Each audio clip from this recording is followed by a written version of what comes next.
I work for Barclays Investment Bank in their technology area. I'm a vice president and I'm currently a business manager. When I was single, I would probably work the 5 days a week, 13, 14 hours a day. My normal working hours were around the trade day. So the trade opens at about 7 a.m. So I'd be there 6:30, 7 o'clock in the morning. It wasn't unusual for me to be there 9, 10 o'clock at night. My career is really important to me because it was who I was before I was a mum.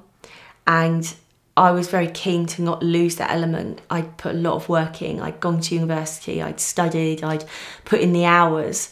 And that was always going to be a part of me. When I had children, I wanted it to supplement that, not take it over completely.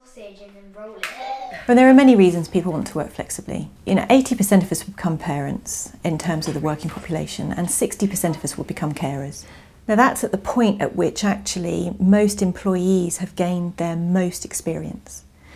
And the ability to be able to give back into the workplace and to deliver those skills in is hampered significantly by the fact that actually they may find themselves unable to manage and do it all. A flexible working pattern might be fewer hours, it might be the same hours over fewer days, it might be the same hours at slightly different times, for example 10 until 6 rather than 9 until 4. Or it could be working at home as opposed to from the office. Certainly one of the things I have seen in my own organisation is that employees who work flexibly actually have higher engagement scores. What you're likely to see is higher productivity, but also higher degrees of retention. For employers, the cost of losing an employee and then having to go and find a new employee can be particularly high. When you look at the various different things that motivate employees in the workplace, there are the obvious things around pay and reward, etc.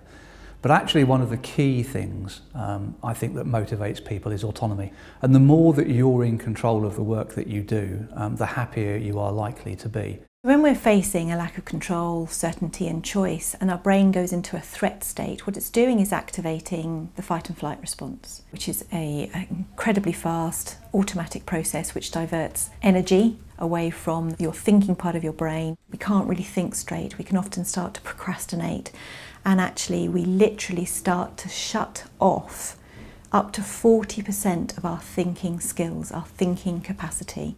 There are numerous studies and research out there that shows us that the way in which the brain works and that it needs to take time out for renewal. If you keep pushing throughout the entire day, what you get is diminishing returns in terms of your cognitive capacity. It's really important to see flexibility as an approach to work that optimises our performance because it works with our biology.